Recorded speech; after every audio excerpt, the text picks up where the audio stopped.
It's Friday, January 17th. Hey, St. Albertans, I'm Paul Huckalak. And I'm Lisa Rufianj, and this is TV7.ca News. Today we talk about the new library location grand opening. The RCMP catch 2 alleged catalytic converter thieves, and the results are in. St. Albert is a great place to live, surprise, surprise. All that and so much more, but first. Well, thefts from the lockers at Service Place has been a problem for some time in our city. Earlier this year, on January 2nd, the RCMP began an investigation into 2 males who stole personal items from the change rooms. The suspects are alleged to have stolen wallets and vehicle keys and made their way to the parking lot where they located the vehicles and drove away.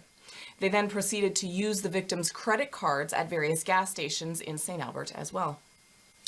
St. Albert RCMP CRU was patrolling a known hotspot area for criminal activity when they observed one of the suspects from the Service Place theft. At the time, he was operating another stolen truck, and the police unsuccessfully attempted to stop him. The male suspect was known to police and known to be a prolific property crime offender. Now, a few days later, on January 5th, St. Albert RCMP received a tip from the public that one of the male suspects they were looking for was at the St. Albert Public Library. St. Albert RCMP attended the location, and the suspect was arrested without incident. Now, as a result of the police investigation and intelligence gathering, 20-year-old Caleb Koshanowski of Spruce Grove was charged with several offenses, including theft of motor vehicles and credit cards. Koshanowski was remanded in custody and will appear in St. Albert Provincial Court on January 22nd. And in addition to the arrest of Kochanowski, the RCMP are also looking for 21-year-old Francois Derek Lemaire from Lac La Biche. If you have information regarding this or any crime, you are, as always, asked to contact the RCMP of St. Albert Detachment at 780-458-7700. Well, it is just after the holidays, and I'm assuming that your house is still full of clutter? Actually, no, I'm a bit of a minimalist. Oh, are you really? Just last week, I lost a bunch of forks, which is funny because I only have 4 forks, so I had one. Literally 2 people couldn't eat at the same time. Kind of funny because my little itty bitty spoons are somehow missing, but I kind of think that's a school lunch issue at my house. So, yeah, you know what? I'm not that cluttered at home, but... Well, just in case, we do have a brand new segment called Cut the Clutter, where professional organizer Stephanie Cordova will help us get our homes and lives more organized. Yeah.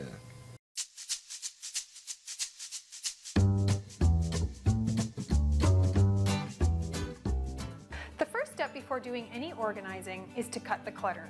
I've incorporated the following 6 steps for success for being organized.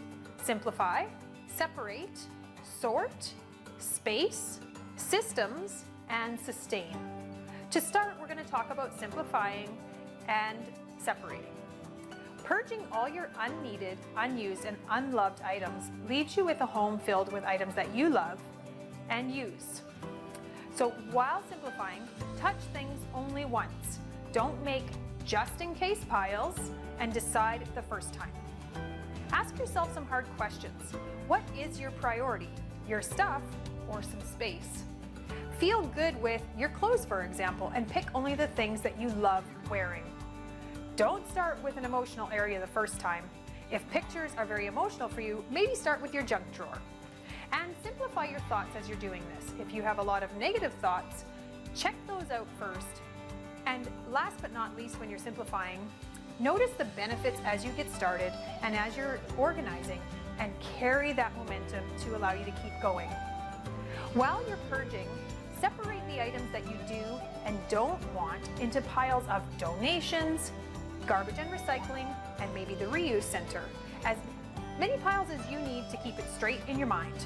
It's helpful to collect a few boxes and bags before you get started. I like to write on the bags where everything is going, so when I'm taking it to the donation places, I can sort it as I go. Thank you, and join us next week for Space and Sorting.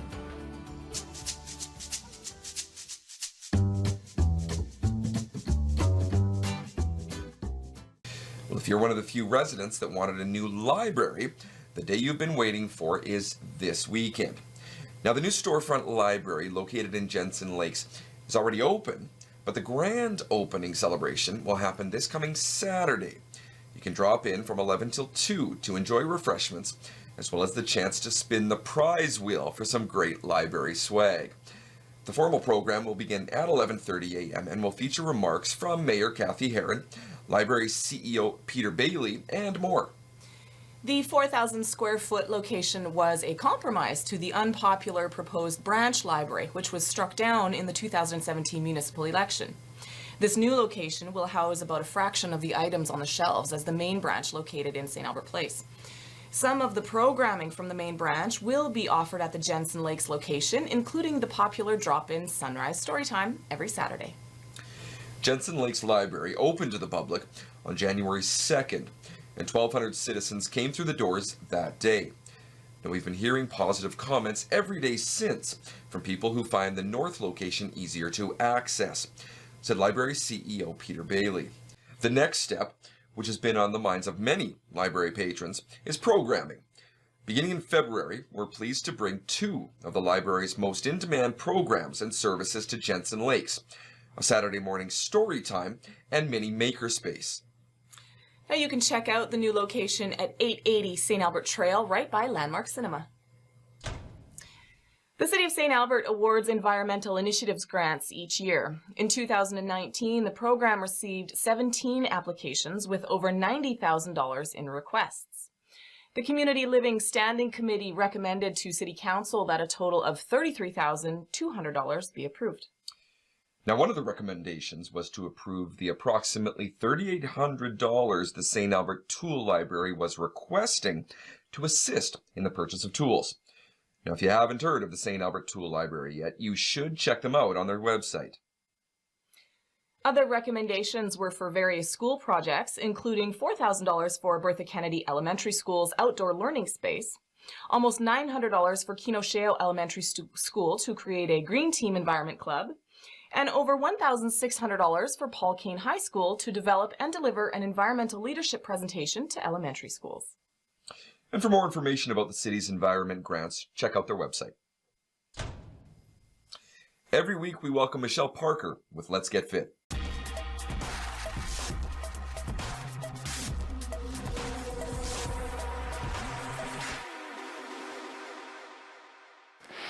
All right, so today we're going to talk about the crawl. So let's chat a little about crawling. Crawling is a dynamic exercise that can be done anywhere. Crawling allows us to engage multiple muscle groups, doing what once came naturally for us. After all, most of us learned to crawl before we learned to walk. Best of all, the only exercise tool you need is yourself. So these moves are easily portable. When you go on vacation this winter to escape that cold, you can take this crawl with you anywhere. Not sure where to start? How about just down on all fours? Once you're on the ground, practice moving forwards and backwards, side to side, adding in some different variety as you get more comfortable with it. So let's come on down to the floor together and I'll show you some of those fun varieties. All right, so we're back down on the ground for our crawl challenge. So I'm going to show you a couple of different varieties of crawls. Remember what I said about going forward and back, side to side? And today's challenge with that, once you've figured out which crawl you want, is to try with 5 minutes. So set a timer, 5 minutes of crawling around your home in a small confined space, whatever works for you, at least 3 days this week. So the first crawl I'm going to show you is our bear crawl. So coming onto all fours, shins are aligned with the floor, and you're just going to move small movements forward, small movements back. You can be going across the room or just a couple steps away. You can go sideways and the other side. So that's one crawl. That's our bear crawl. If that one's not right for you, stick your hips up in the air. Same thing, going forward and back. Going side to side for our gorilla crawl. Or if you want to keep nice and low and focus in on that plank, you can be doing the same thing here. Coming forward, coming back, side to side. Or same one, but with your arms straight. So we got lots of great different crawl options. Google it, find out lots more. Go back to crawling, it's so much fun and a great total body workout. So today, once you get some crawling done, give us a note in the comment section. Let us know what you did. Tell us what your favorite crawl. From TV7.ca, I'm Michelle Parker. Have a wonderful day.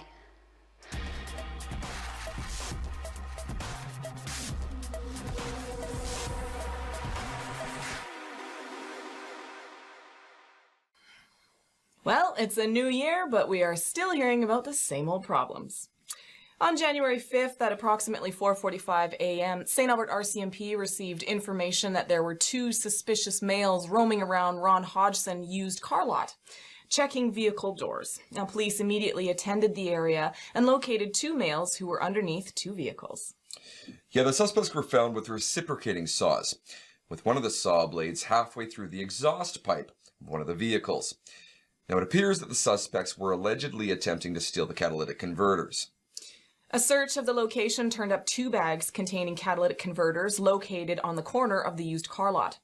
2 males from the Edmonton area were arrested and charged with theft under $5,000.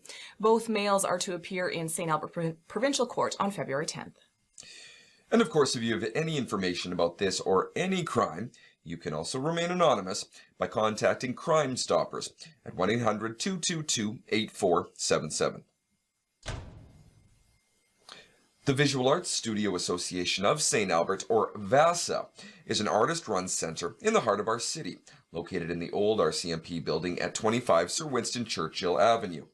Memory Roth was down there for this week's Art in the City.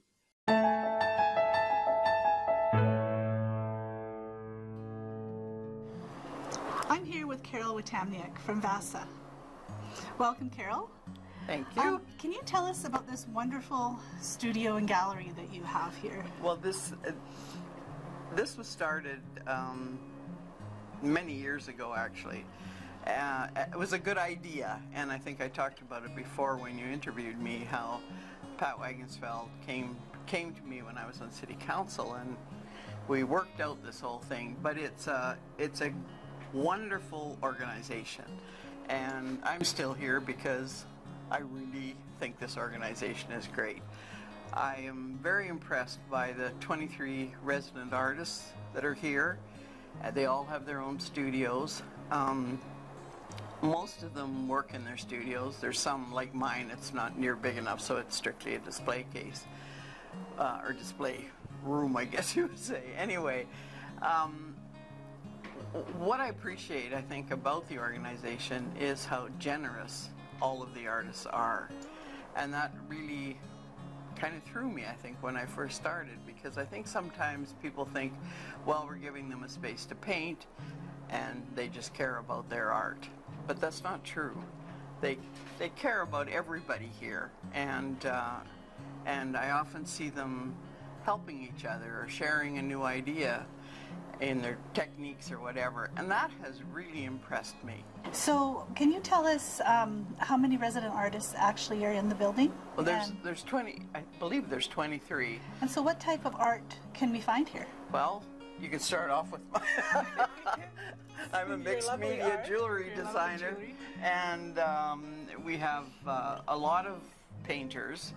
We have Helen Rogers, who's who's a mosaic artist, and Carol Charret does sculpture. There's I'm trying to think. There's a whole variety, but it's mostly. I mean, if you want to see good paintings, come to Vasa. I mean, that's the main thing that is here. Some of us were thrown in after the fact, but I know when Mayor Nolan Kraus was the mayor, he said he really wanted to see a good variety in here. And so a lot of the artists here, some of them have what we call a show studio, or a place just for them to come, people to come and shop, so like yours. Yes. But most of them are actually working artists. Oh, yes. And many of them are from St. Albert and different areas Yes. around St. Albert. Yes. Is that right? Yeah. There's just really only I think it's about 2 or 3 studios where it's just a display area because of the need for a bigger space. I mean, I have a huge space at home, Right. where I spread out and design the jewelry. And some artists here, this is their only studio. Is that Yes, right? yes. Yeah. No, and it's nice. It's really nice to see the ones that are here and working in their space. It adds to the interest too when people come to shop, and tourists that we get in the building. And speaking of shopping, it's a great place to come and shop for Christmas. So, and when can people come here to do their shopping? We're open from Tuesday through Saturday from 10 to 5, and every day. So And when do you have shows that people can the come and shows see? are always the first Thursday of the month. So that would be the opening, Yes. and then people stay. It's up for how long? A It's month? up for the month, yes. Well, that's great, Carol. Thank you so much for sharing this lovely space with us and letting us do some videotaping of some interviews and telling us all about it. And thank you for thinking of us.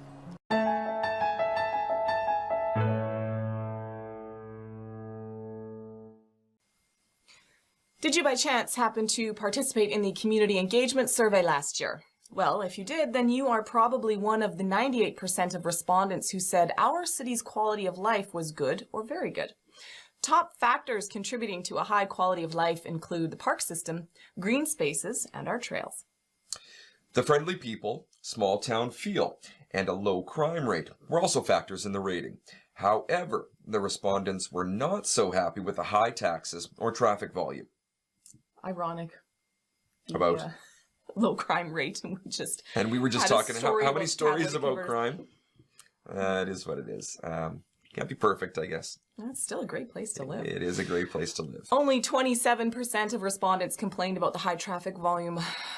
Bet that would have had a different response this 20. week. I thought it was going to be higher, actually. I don't know, but I think that's great. 27%. That means we're doing something well. And other services that less frequently met your expectations were roadway repair and maintenance, public transit, and economic development. However, overall, nearly 3/4 of residents were satisfied with the programs and services provided by the city. 8 out of 10 people thought the fire and ambulance services, outdoor recreation, and policing services met their expectations. The General Population Survey is a statistically representative survey of our community and was completed via telephone and online. Age and gender quotas were established to ensure proper demographic representation, and the complete survey results are available on the city's website. Tax season is right around the corner. Happy, happy, or not so happy, happy. Here's Crystal Lucier with Financial Focus. I want money.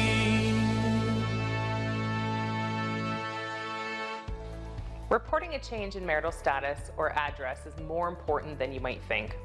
A change in address is important because CRA needs to be able to get in touch with you if they have questions about any of your year filings. If you don't respond within an allotted amount of time, you could potentially lose a filed credit by not sending in your supporting documents. Marital status is also very important, as your marriage or common law date changes your household income. Household income is what affects your child benefits and GST credit. If you don't properly report a change in marital status, and they have to backdate your status when they find out, you'll have to pay back any overpaid benefits and credits that were based on household income for you. This might include your child tax benefit. Marital status changes and address changes can be easily done by calling CRA directly or by using your My Account online. I'm Crystal Lucier with Preferred Tax Solutions, and this is TV7.ca. I want money.